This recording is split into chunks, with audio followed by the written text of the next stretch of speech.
समियाना में चली समियाना में आज तोहरे चलते गोली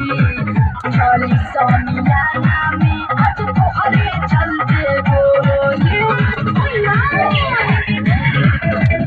सब झमेला दिला तोरा जनिया नहीं नहीं करब त बिगड़ मिजाज हाय रंगबाज हमार के हो नहीं बोली चली समियाना में चली समियाना में आज तोहरे चलते